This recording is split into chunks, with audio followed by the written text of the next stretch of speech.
Global poverty adalah keadaan di mana terjadi ketidakmampuan untuk memenuhi kebutuhan dasar seperti makanan, pakaian, tempat berlindung, pendidikan, dan kesehatan di dalam ruang lingkup global.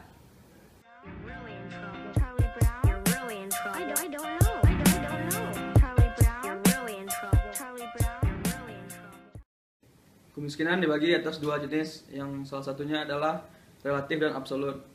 Kemiskinan absolut adalah kemiskinan yang dapat diukur dengan perbandingan tingkat pendapatan yang dibutuhkan untuk memperoleh kebutuhan dasar minimum. Yang kedua adalah kemiskinan relatif.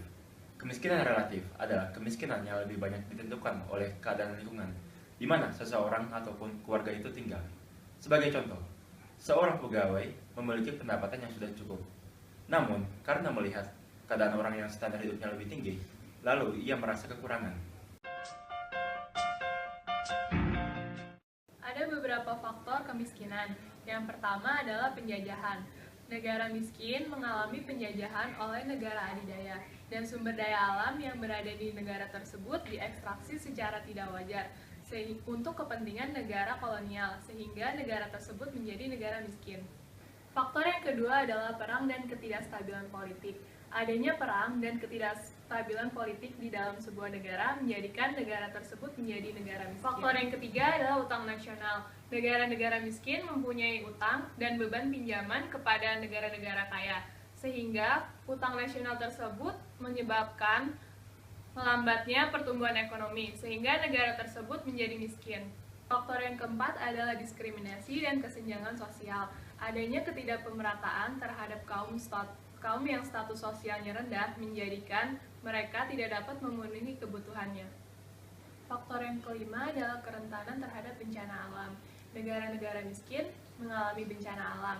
Lalu, karena mereka terkena bencana alam, keadaan dalam negara menjadi tidak stabil, sehingga rakyatnya bergantung kepada negara lain untuk bertahan hidup. Dalam pembuatan video kali ini, kelompok kami memilih teori Marxisme untuk dijadikan suatu kritik. Teori Marxisme ini sendiri adalah teori dari asumsi Karl Marx yang diaplikasikan dan lahir pada abad 19. Asumsinya adalah tidak menyetujui dengan adanya kesenjangan kelas antara proletar dan kelas borjuis, dan tidak setuju dengan adanya dominasi dari suatu kaum atas satu kaum yang lainnya. Dengan menggunakan teori Marxisme ini, kami fokus dengan teori dependensi atau teori ketergantungan yang melihat berbagai permasalahan pembangunan perekonomian dari sudut pandang negara dunia ketiga. Teori dependensi atau teori ketergantungan ini adalah keadaan di mana kehidupan ekonomi negara-negara tertentu dipengaruhi oleh perkembangan dan ekspansi dari perkembangan negara dan perekonomian negara lain.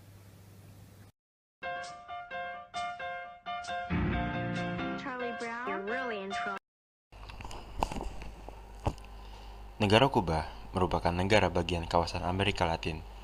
Kesuksesan negara Kuba dimulai sejak tahun 1999 ketika Fidel Castro mengambil alih pemerintahan Kuba. 7 bulan kemudian, ia diangkat menjadi presiden. Tindakan pertamanya adalah menasionalisasi perusahaan dan perkebunan gula milik AS di Kuba. Selama ini, Kuba mengandalkan negara Amerika Serikat untuk berinvestasi di wilayah mereka. Namun, lama-kelamaan negara Kuba juga mengalami kemiskinan diantaranya disebabkan krisis energi listrik. Suplai minyak dari Uni Soviet ke Kuba turun 50%. Listrik hanya menyala 2 jam setiap hari. Mata uang tak berharga lagi. 1 ton gula tebu sama dengan 1 ton minyak Soviet. Padahal biasanya dapat menghasilkan sejumlah 4 ton. Untuk mengatasi krisis energi tersebut, negara Kuba melakukan berbagai revolusi dengan menggunakan kegiatan kemandirian, di antaranya membakar ampas tebu.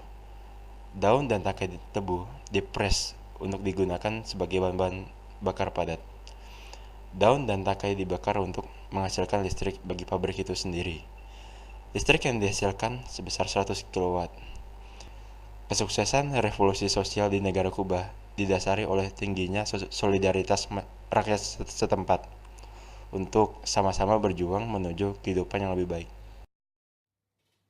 Dari contoh kasus yang sudah kelompok kami tinjau, kini kami akan menyebutkan tentang kritik dari kasus tersebut atas teori Marxisme yang memfokuskan pada teori dependensi finansial industrial. Kritik dari kelompok kami adalah kami mengakui bahwa kami tidak setuju dengan adanya teori dependensi di dunia yang menciptakan 3 golongan masing-masing negara di dunia, yaitu core, semi-periferi, dan periferi. Itu menciptakan ketidakstabilan khususnya untuk negara dunia ketiga. Dan solusi dari kelompok kami adalah seharusnya pemerintah, khususnya pemerintah negara dunia ketiga maupun kedua, bisa meningkatkan kapabilitas mereka untuk lebih menaikkan income per kapita, perekonomian nasional maupun internasional. Juga bisa memenuhi kepentingan nasional agar tidak bergantung lagi dan tidak saling bergantungan antara negara-negara dunia kedua dan dunia ketiga.